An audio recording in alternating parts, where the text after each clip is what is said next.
Can you define financial literacy for me? Yeah, I think it's the ability to have a question about money or your finances and then having enough background information that you can readily Google it and understand what's going on. Because even as someone who's worked on Wall Street and understands finance myself, I don't know the answer to every single question off the top of my head. But I have enough information and I'm literate that I can then find the answer and understand what is right and what's wrong. Yeah. Wow. That's a great way of explaining it, and I could have never done that. So thank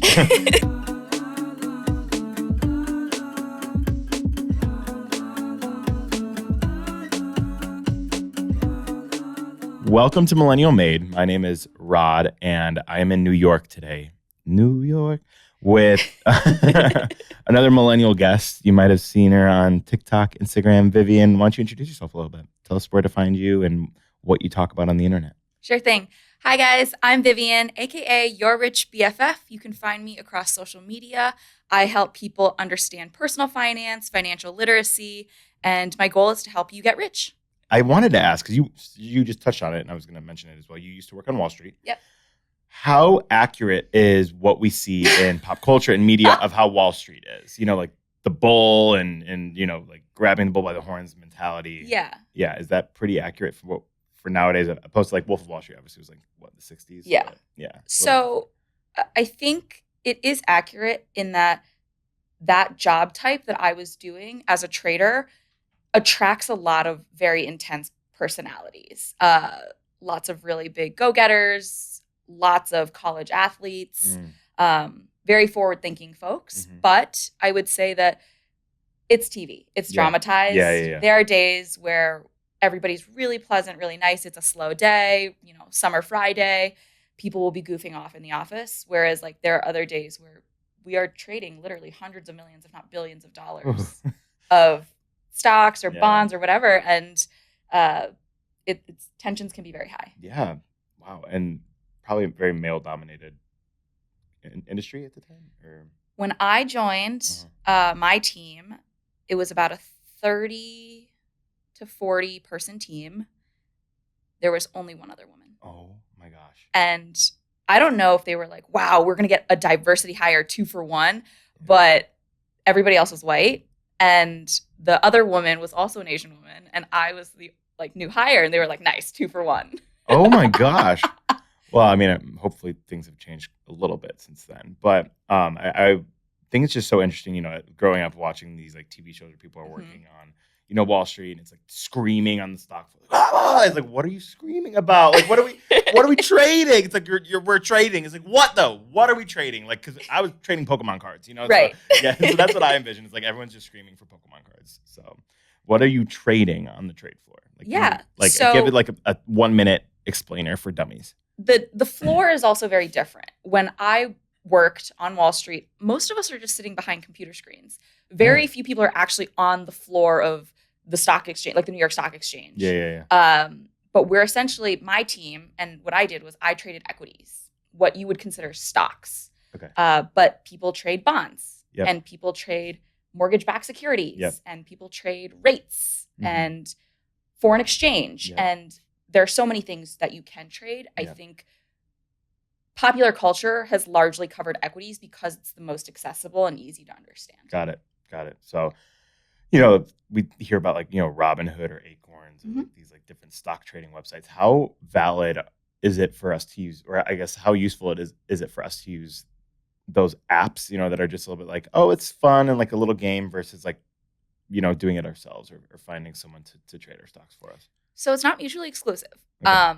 I would say these new age apps are amazing for our generation because they make something that previously was so scary to like log onto a desktop. And I don't know anybody who uses a desktop. Yeah. They're working. But Gateway. now you can literally check your portfolio, execute trades from your cell phone. One thing I do think is really important that a lot of these companies are starting to do is that not only are they letting you control your finances, but they're also trying to educate along the way because it's a very difficult decision of, do I want to manage my own money or do I want to have a robo-advisor? I know a lot of people want to default immediately to getting a financial advisor because they're like, I want to be hands-off. But for my personal opinion, I don't think you need a financial advisor unless you have a 7-figure net worth. Wow. Otherwise, the fees are just too high. Wow. So it's like you might need to put in a little extra time, but then the return will be better. Interesting. So if you have 7-figure net worth, get advice. Great. So we talked a little bit about it before starting to record. Extreme couponing. Were you a couponer, first of all? Did you, I mean, I binge your content. You do a good mix of like, hey, here's what this means. Is it a good time to buy a home? But also it's like, hey, here's how to get a Build-A-Bear for $1. Yeah. So that leads me to believe that you are very smart with how to get a good deal. And all that to say, were you an extreme couponer? I wouldn't say extreme. Mhm. However, I did grow up in a Chinese immigrant home. Okay. So like my mom washes Ziploc bags. So we love to save money. It is a favorite pastime of ours. When I was younger, I would clip coupons for fun. It would be like for stuff that I wouldn't, like my mom had no intention of buying. Yeah. But I would just clip them for fun because it was just like cutting, like you're paper macheing something. But as I got a little bit older, I found that while it's important to understand how businesses operate and how you can save money, you don't get rich by saving money. You can't save your way to rich. Wow. You need to make your money work for you because it's always going to be easier to have more money if you can ask for that raise or make more money versus trying to cut back by being more and more frugal. And also just cutting back after a certain point sucks. Yeah. Like I'm not canceling my Netflix subscription. I'm not trying to live in an Airstream. I want a, regular apartment. Like I just want to be able to live my life. So couponing is super important to an extent, but it's not how you're going to get rich. I think it was for me is because my mom, love her. She watches this, so she might get upset, but she is very much like loved the fads, like the trends of the time, and extreme couponing for a suburban Chicago woman was a fad and a trend. And so she had her little, whatever they're called, a little booklet. I don't know why I did this. Like the little manila envelope type thing. That like it's a little like it folds up like it's an accordion and an accordion folder. That she would buy me those for school. I'm like, these are like my friends would just like have their backpack and I open like my accordion folder. My accordion folder. And she I'm still loving this pillow. Glad it's here. She would we'd be in the checkout line of Jewel, which is a local Chicago grocery store, and you used to exactly. You're familiar. And she would just like pull out her coupons, and you saw the guy's face at the register, and Mom's like, giving all of her coupons, and we go home and I have to load up 30 rolls of paper towels in our garage, and like we are prepared for the apocalypse. Correct. With paper towels. Correct. And then fast forward to pandemic, now we watch people buy toilet paper in the same rate. So it was such an interesting fad. So I wish I knew everything in the world, but I don't. And one thing I don't really know too much about is how important it is to take specific vitamins that will help with your daily improvement, which is why I like Care of. So Care of is a subscription service that ships high quality personalized vitamins, supplements, and powders conveniently to your door every month. You take a quick, short, in-depth quiz about your lifestyle, your health goals, if you're standing, if you're sitting all day, your exercise routine, and with a personalized recommendation, which helps eliminate the confusion and overwhelm around finding a routine that works, whether it is vitamin or supplements.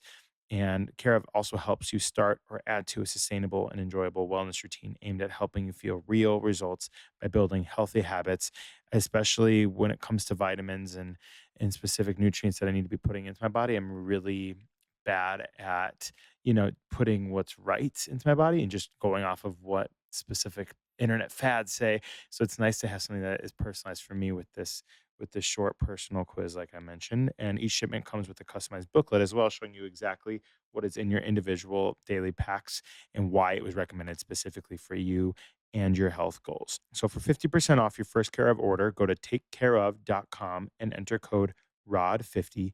Again, that's takecareof.com and enter code ROD50 for 50% off your first Care of order. You talked about, first of all, I love that how you said you can't save your way to rich. You did talk about asking for a raise. Have you ever had to ask for a raise? Every year. Every year. Every single year that I worked on Wall Street, when I worked in tech and media, I asked for a raise every single year. Wow. Like on the dot? Like it was like around the same time? So typically in corporate America, you know this better than anybody. Yeah. We have mid-year reviews around summertime, June, July-ish. Yeah. And then we have end-of-year reviews that happen either in December or like the turn of the new year. I would make sure that at the mid-year mark, I was doing everything that my manager needed me to do. I would double check. I'd say, is there anything that I could improve upon that would help position me well for a promotion or a raise at the end of the year? Yeah. And I would say that. And then around October, November, I'd start setting expectations. I'd say, given my performance, what I bring to the table, and XYZ, the number of deals I've closed, the amount of growth you've seen from my accounts, whatever, I would say, I'm expecting this by the end of the year. Because if you don't ask, you're not getting. And those reviews are documented too. So you brought it up and that they gave you that feedback. And then if you met that feedback, that's really good. Yeah. Yeah, because a lot of budgets are reassessed for the new year. Correct. So that's when they are, offering promotions and raises. I was before switching to marketing, I was in a sales job. Yeah. And raises did not happen because because you were based on commission. I also had a sales job. I loved sales. Did you really? I mean, I did. I think I was more of a relational seller. Where I wouldn't do high sales, but I would do recurring because I built a good relationship, which I would rather do.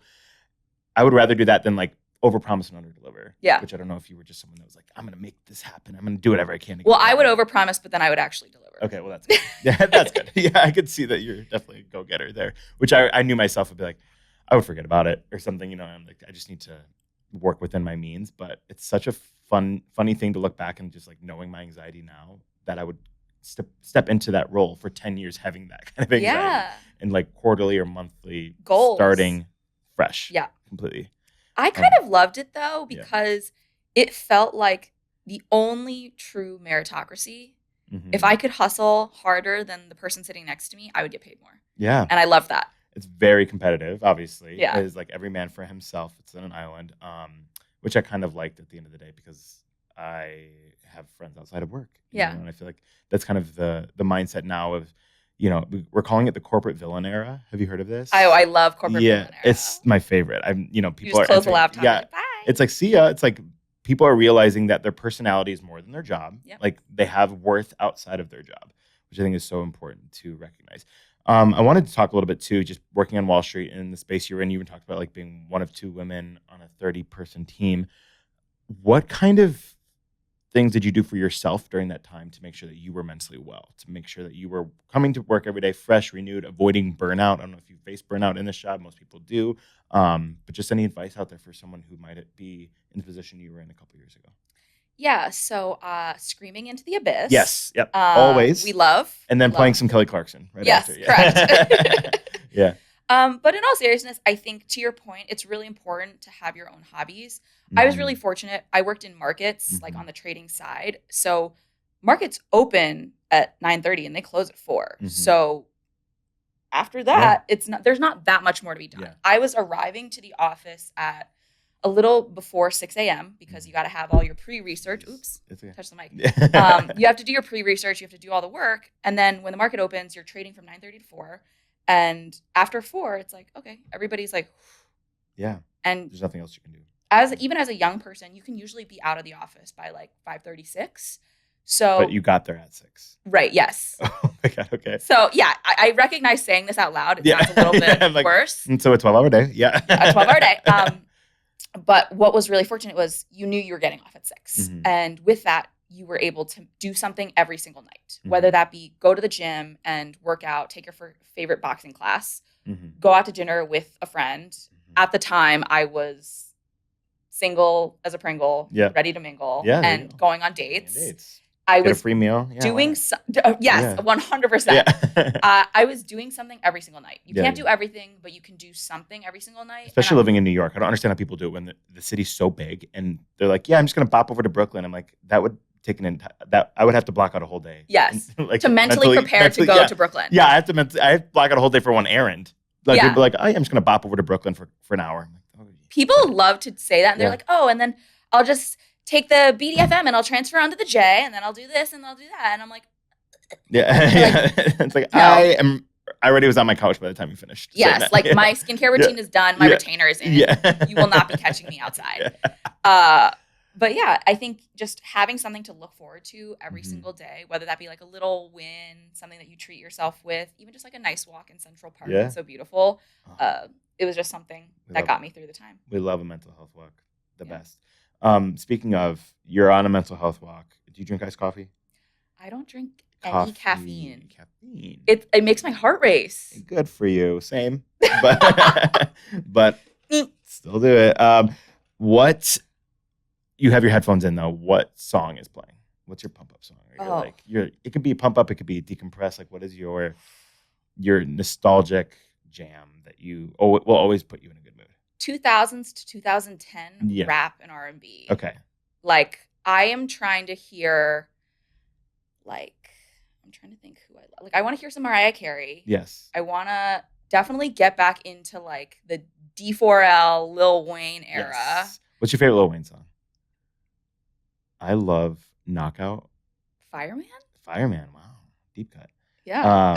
Knockout with him and Nicki Minaj was like Yeah. one of those songs that like I remember I downloaded and I changed the name in like my iTunes because Yes, of course, because we all had iPods. Yes, of course. And I know like my mom would just like look through it occasionally to make sure I was listening to things appropriate. And that was like Not at all. at all. Yeah, go listen to Nicki Minaj's rap in that song, you'll hear. Amazing. So I wanted to ask, like I said, I binged a lot of your content yesterday. And wanted to real quick ask about something that you talked about, and that was making a career change. So you talked about like here's some advice and some tips for making a career change. I think that's one thing with this corporate villain era that we've seen a lot of is people being afraid to do it. Yeah. So what is your advice for someone who wants to make even a complete lateral change to a different position, whether in their company or externally? Yeah. So I am living proof that you can do it. Mm-hmm. Don't wait for the best case scenario. I have seen so many people, both on Wall Street and in the tech media space, who've waited year after year after year from empty promises from their manager being like, this is the year you get your promotion. Or we don't have the budget now, but we'll have it in 6 months. But like 6 months comes and goes, and it's 12 months and it's 18 months. There is no better time if you have strong transferable skills that all of us millennials have. If you can turn a document into a PDF and then back, you're good to go. Yep. Find a job that's going to pay you your worth.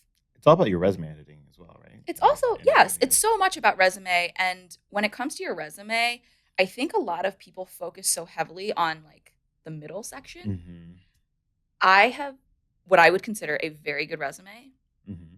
My name, big ol' at the top. I have all my experiences, my education, whatever.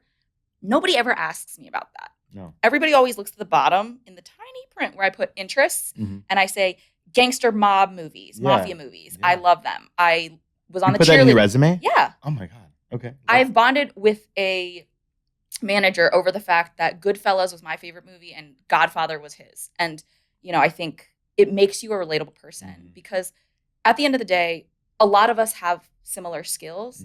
It's, do I want to sit next to this person? Do I want to be on Zoom with this person for somewhere between 8 to 12 hours a day? Because if this person, their personality is bad, it's not going to be fun. It's not good for the culture. No. Right? So do you think, kind of adversely then, do you think that we focus too much on culture versus the skills? Sometimes. Okay. Because I have been in situations where I've worked with people and I'm curious how they got that job. I'm like, you're like, where did you come from? Where did you come from? Because you don't know what you're doing. Yeah. Personality hire is what it's called. Yeah. A personality hire, 100%. Yeah. They make the jokes. Which I have been. I'm gonna admit that. 100%. Yeah. Or like you even talked about, like a diversity hire. It's, there's like, for sure, people like look at specific boxes to like put someone in, but it's like, look at the greater team, Yeah. I think for folks who are already on the team, maybe it's a little bit of a headache, but my opinion is use what you can, whether that be your charming personality, whether that be, applying through your college's recruiting program, whether that being applying through a women's network or a diversity platform. Do whatever you need to do to get your butt in that seat and make that bread. Like, no shame in the game. Do what you need to do to make yourself in the best career position that you can. Yeah. That's great advice. Yeah. And I am a big culture carrier, as we called it. So we're kind of different. I've only worked in like tech startups. I was like the millennial that's like, there's a website called Built In, and you can It's like for startups specifically, and they even have like, do they have a pool table? Do they have exposed brick? You can click that, and I'm like 25-year-old me is like, yes, yes, that sounds great. I love that. It's more for Yeah. the aesthetic. The most toxic job I've ever worked. It's like I would rather now, like the best job I have ever worked was still a startup, but like fluorescent lights, and like our perk was Cheez-Its in the break room. But Yeah. 9 to 5, we were done at 5. Yeah.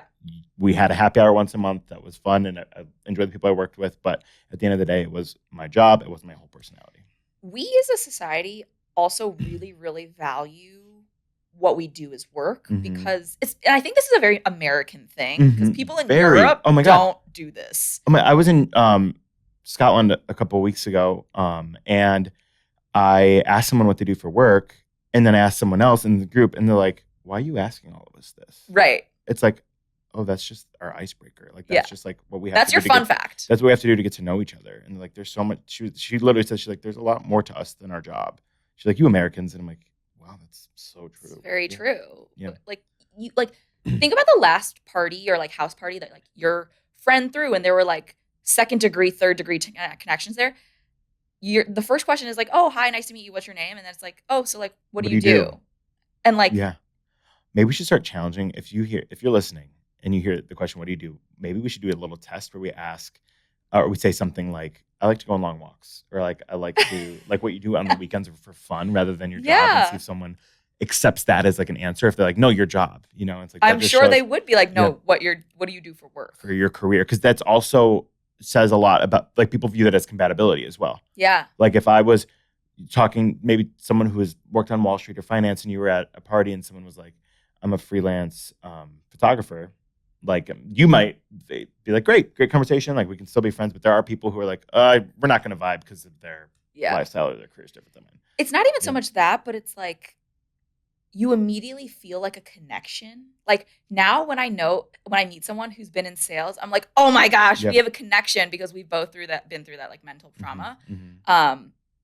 And you're right. I think it almost puts us in a tiering system. And if you work harder or longer hours or get paid more, you are higher than if you pursue a passion and aren't making a ton of money and are just starting out. And it sucks. It does suck. It really sucks. And I think that's even kind of going back to career change. The fear of making a career change is starting fresh, starting from square one. It's like you might still have the skills. I know for me, even pivoting from sales to marketing, is I'm now more familiar with social media, and like I have that on my resume. But there are other skills that I had on there of negotiating or like working on creating, building contracts and all of that. Yep. That made me qualified for a mid-level position, whether they're just entry level. But I think there's just like this internal politics in corporate America. It's like everyone starts at square one, so you have to. Yeah. Sorry like about I it. Suffered, so you suffer. Or it kind of goes, we're talking about getting a promotion. It's like seniority for a promotion is the most toxic thing that a workplace can do. I hate it. It's just like you just need to sit in that seat for long enough versus actually being good at your job, because then you don't get points for being good at your job. Exactly. Which it doesn't incentivize me to work hard. The worst thing a manager could do is in an interview promising a promotion or saying, usually people get promoted in 3 to 6 months. Yeah. That happened to me. And then obviously the pandemic hit. And then I'm like, hey, and like, sorry, actually, we're not promoting for quite some time. It's like, just don't say it. Like, yes, people might want to know that there's growth, but you can be completely open and honest, but like depends on your experience or your performance, how you perform in the role, the trajectory of the company, if we have the funds, like there's a lot more than just like, usually people, especially in a startup, they'll use their best number from like 2 years ago when there was 10 people at the company and they had to promote someone to CEO on a random day. They're like, yeah, our CEO worked here for 3 days before he got promoted. And it's like, okay, well, that was 3 years ago. And there were 400 people at the company. Like, it's so toxic. We have all heard of HelloFresh and the convenience it provides around cooking, avoiding the grocery store. But I thought I could share a little bit about my story with HelloFresh for you. So if you're not sure what HelloFresh is, they deliver fresh quality produce from the farm to your door in less than a week, so you can savor summer flavors right from home. And there's a foolproof step-by-step recipe for each meal, which makes cooking a great experience and adds for a stress-free summer as well. Plus, HelloFresh cuts back on time spent in the kitchen with meals, so it's ready in around 30 minutes or less. So again, really convenient. I like this because, especially during summer, you want to be outside. You don't want to be inside cooking or preparing an entire meal, but obviously you need to eat and you do want something that's fresh and light during the summer, which is why I like picking specific recipes from HelloFresh or going off what they pick for me because it is something I don't have to think about. I know that it's going to land on my doorstep and I'll be having a fresh meal in less than 30 minutes every single time. And you can even customize your favorite dishes with new Hello Custom offerings by swapping out one protein or side for another, upgrading for a more luxe experience, or even adding protein to an already vegetarian meal because you can select specific dietary restrictions that you have. That means more choices, more variety, and more meals truly tailored to you. So what you can do is you can go to hellofresh.com/rod16 and use code ROD16 for up to 16 free meals and 3 free gifts. Again, let's go to hellofresh.com/rod1616 and use code ROD1616 for up to 16 free meals and 3 free gifts. Kind of pivoting, just millennials have a lot of questions about, like the buzzwords. And, I asked Jason Tardik this on my podcast, but specifically buying a home, you talk about in your content as well. How much money do you save? Because you just said you bought a place here in New York. Yeah. I hope that's okay to say. Yeah. How much money are you saving by buying a place in New York? I mean, it might be different in a suburb too, but compared to renting every month. So here's my big take, and it's a hot take. Buying isn't always the best option. Thank you. I agree.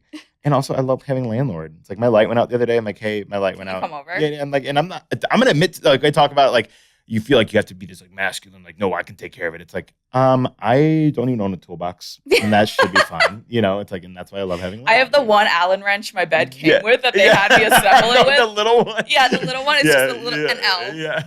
Yeah.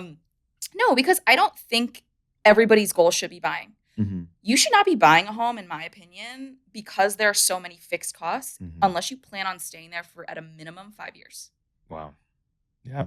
A lot of us millennials, especially during the pandemic, that showed us that we were bopping around everywhere. Yeah. So do you really want to be tied down somewhere? Yeah. And I think too, I have a friend who bought in near Chicago, and then they're talking about moving again, but they bought 4 years ago, renovated the entire home. And granted, they actually might walk away with some extra money from it. But looking at the hassle to do all of that. That was a lot of work, I'm sure. Yeah. It's they couldn't use their kitchen for 3 weeks.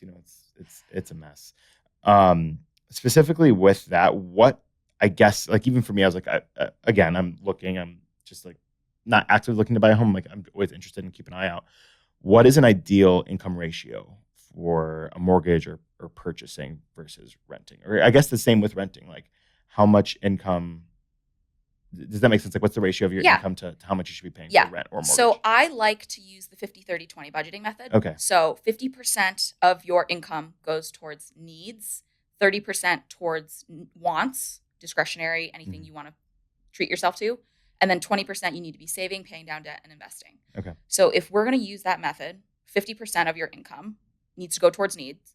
Back out how much you spend on food, on your car, on your medical expenses. What you have left is probably a safe number of what you'd want to be spending on housing at a maximum. Think about it as a guideline, not a strict rubric, because everybody's situation is a little different. Yeah. It changes if you buy a place with your partner. Those numbers obviously get halved. You're not putting in as much. And another thing to kind of discuss is when it comes to your mortgage, do you want to put 20% down, which is the traditional amount you would put down to buy a home? There are mortgages and loans that you don't have to put that much down. If you have a really good credit score, you can do something called a conventional 97. You can put as little as 3% down. Wow. If you are a first-time home buyer and you are buying not the most extravagant home, you can get an FHA loan. If you are buying in a rural area, you can get a USDA loan. If you're a veteran, you can get a VA loan. Wow. With a VA loan, this is the creme de la creme. Chef's kiss. You can put nothing down. Oh my God. Yes, nothing down. Ideal. And because that is a benefit of having served in our armed forces. So I think people just need to think specifically about their situation, how much money they have coming in, what expenses they have, and other changes on their horizon. So are you planning on getting engaged? Are you planning on getting married, having kids? Like these are all things that are going to cost a lot of money. Mm-hmm. And that should also impact how much you're willing to spend on housing versus just thinking about it in a vacuum. That's so interesting because I feel like, again, pop culture is kind of, and social media has transformed, and I appreciate your honesty and transparency in that, because they're like, here's what every millennial should do when they're looking for a home. It's like, I hate when every millennial is not every millennial. No. It's like, we're not all the same. People are in different situations. Like, I didn't even know that about the VA loan. It's like, we all have different situations that like would cause us, like you said, it's buying isn't for everyone, where it's like, everyone should buy, no one should rent. It's just such a toxic. Have you seen those TikToks that are like, becoming an Airbnb slumlord is so easy? No, I haven't seen that. Oh, okay. I am not on that side of TikTok. I'm going to be completely honest. Maybe I am. Yeah, but yeah. People are constantly saying like, you should buy a bunch of property and rent it out. You should buy a bunch of property and rent it out. It is not that easy. You have to pick the right location. You have to make sure you have good financing. You have to make sure that the properties are maintained. You got to pay for a property manager. Like everybody likes to make it seem like it's very easy to make money. Yeah. It's not. It's not. And Airbnb works differently state by state. Correct. Because I've looked into it, and they're not legal in the city. They're not here. And then, it's like impossible to find an Airbnb in New York anymore. In California, you have to like live on the premises where you have your Airbnb. I think Chicago might be different, but I don't know if you know this, and this is just like a little hack for anyone out there looking at Airbnbs. First of all, there's so many other sites you can use. Yeah. And a lot of like really cool rentals have their own like Instagram or website, and it's usually cheaper because they will waive the Airbnb fee. Yeah. But also there are a lot of scammers out there who will put like the same photo throughout the entire city, and it's like, look at this beautiful home, all this stuff. And then I did that once, and I showed up, and it was a mattress on the floor, and then Airbnb wouldn't refund me. I was like, whoa! And then I took pictures, and I took to social. I'm like, and this was even before I had a following or anything like that. And then they ended up refunding me, but I'm like, that is absolutely ridiculous. Yeah, it's scary. I would cry. I wouldn't know what to do. I just went to a hotel. I'm like, this is why I stay at a hotel. I'm like, I can't do it. But I don't know. This isn't an advice thing. This is just me venting and just me not understanding, I guess, points and all of that. But I am not part of any rewards programs. Rod. Is that I don't like staying. You're about to ask me, is that bad? Yes. I don't like staying at the same hotel every time I go to a different city. I like to stay somewhere new and somewhere. Yeah, that's fine. What kind of credit card do you have? Amex. Okay. Yeah. That should have points on it. Yeah, okay. It does. Yeah, but I get cash back. No? Wait. What? Which Amex? Platinum. Right. No, that's points. Okay. You don't get cash back. You get points. Oh, I have cash back on my Chase. Okay. Yeah. That's fine. Yeah.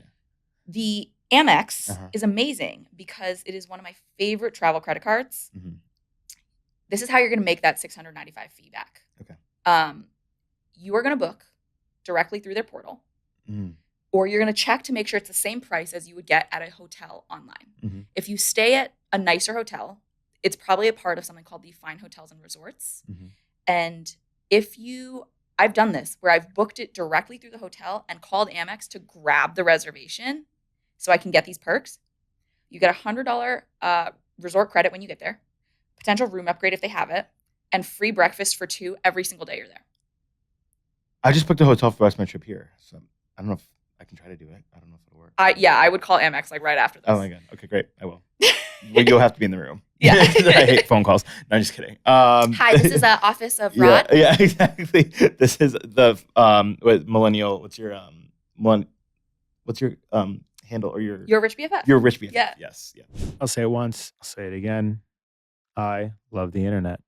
I love going on the internet. I love scrolling the internet, specifically websites, which is why I like Squarespace, because I can create my own website with it, and I actually have. So Squarespace is an all-in-one platform for building your brand and growing your business online. Stand out with a beautiful website, engage with your audience, and sell anything, your products, content create, and even your time.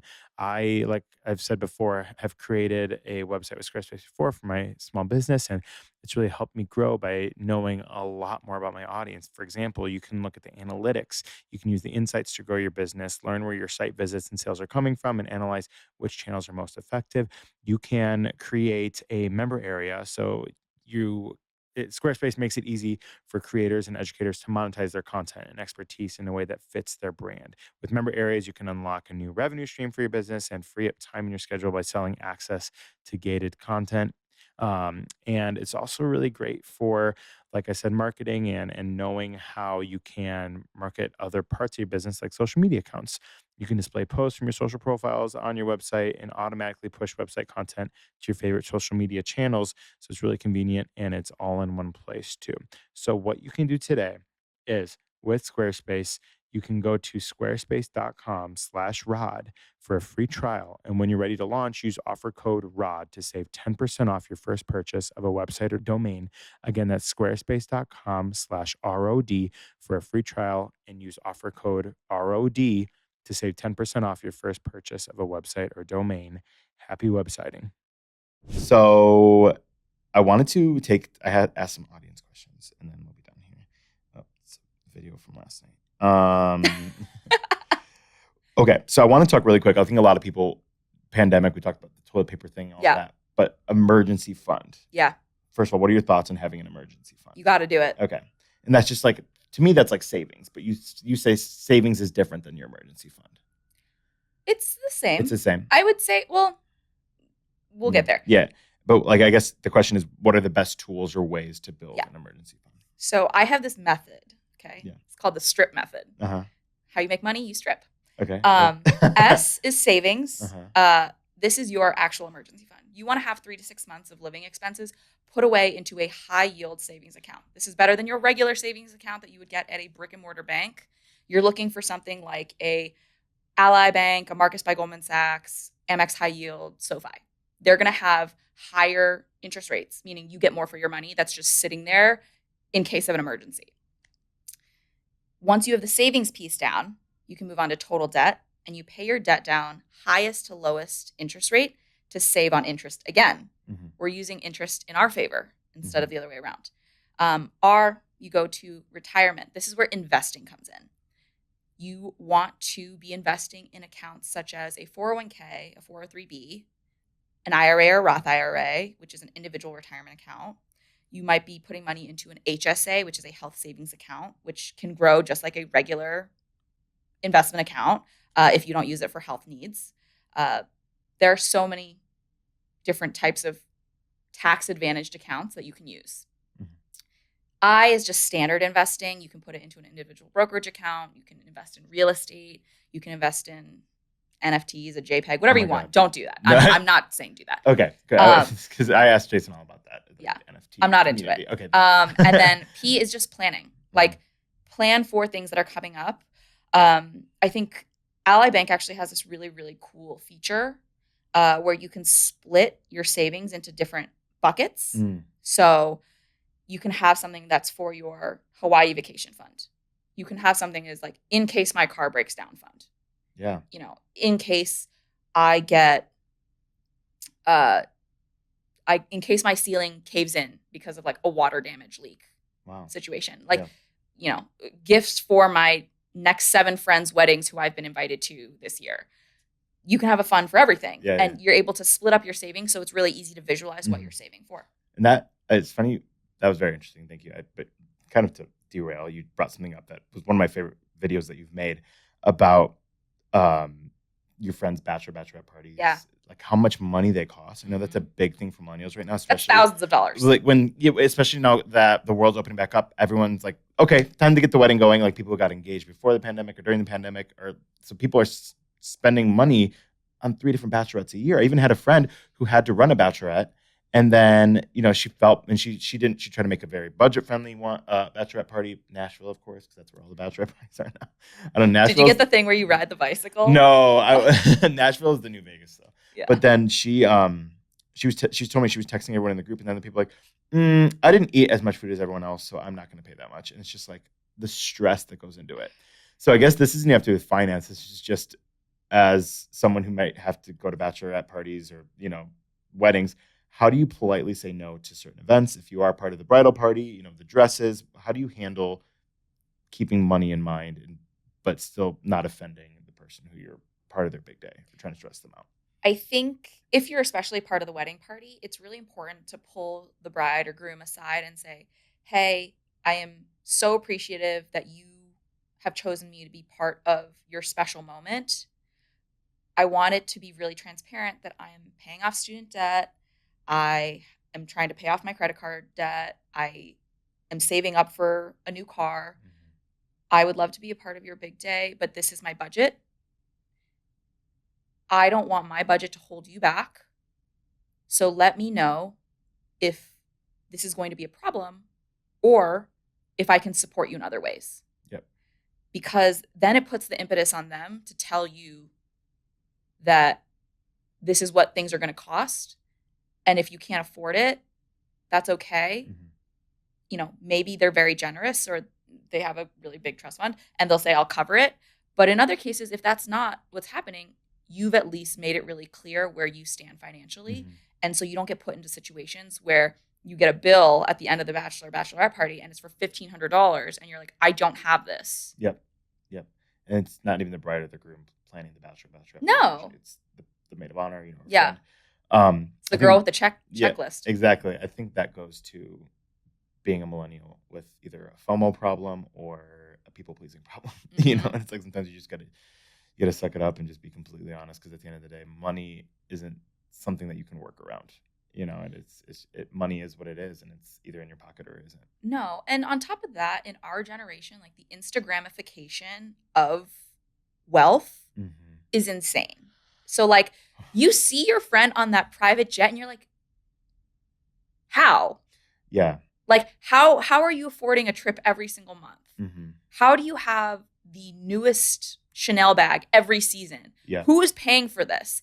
And in some cases, they're renting it. Some cases, they're splitting that fancy hotel suite with 8 other people that they were like, hide in the bathroom while I take this video. Exactly. And so you don't know that, but you might put yourself in a bad financial position to try and keep up. I think a good example of that is like the whole, I know, not as much money, but just the Instagramification, the Revolve Fest, Coachella. Oh my gosh. Or Fire Fest, it's just like these like, it's not, things aren't always what they seem on social media. They look amazing. And then people come out with these scandal videos that are like, it was terrible. I waited in line for 3 hours and passed out from dehydration. But the 5 VIP people that we had an amazing time. Yeah, because they got a helicopter, that landed right on their VIP suite. And then other people like, I got the smallest slice of pizza and drank tequila instead of water. And it's like, that was one of the videos I saw. I'm like, that actually sounds fun.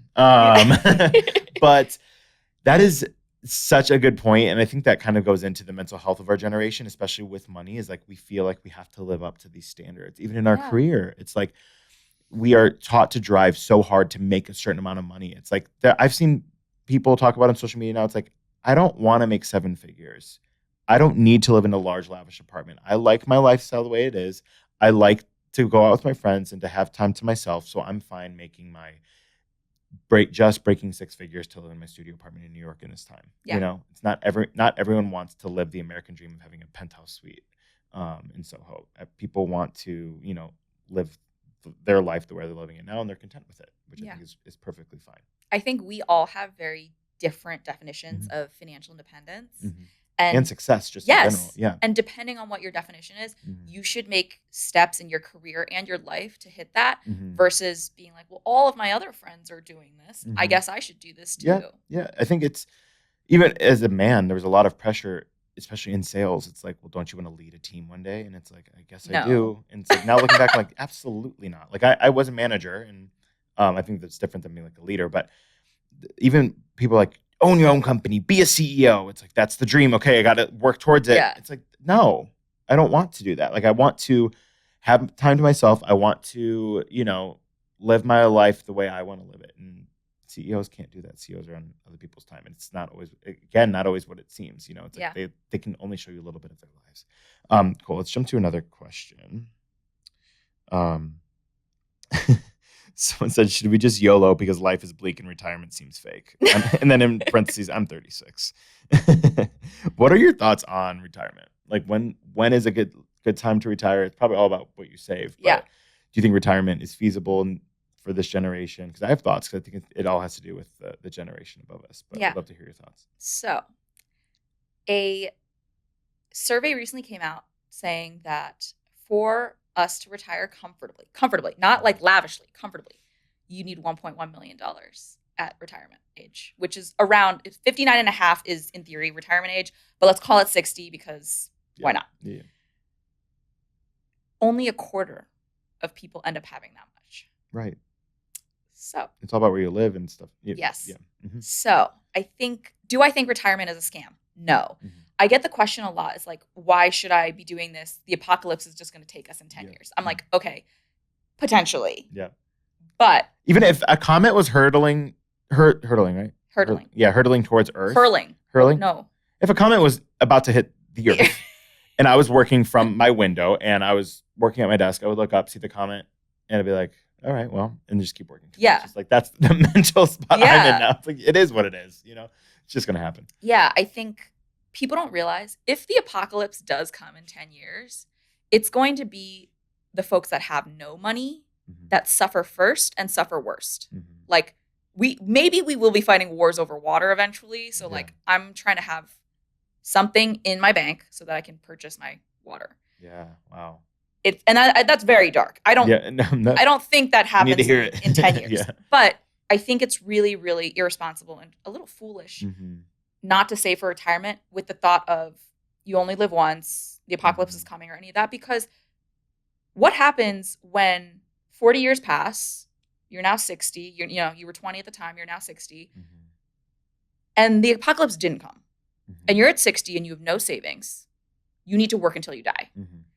That truly would kill me. Like I would just pass away at 60. I would be like, you know what? I don't need the next 20 years to work. Like I'm good. Yeah, I'm good. I'm just going to do it right here. I'm just going to go right now. That's how it goes. But I think even making a modest contribution towards your retirement savings, you can get to that number. If you start at 18, and I'm not saying everybody can do this at 18 because I didn't really start contributing to my retirement until I had my first big girl job at like 22, 23. Yeah.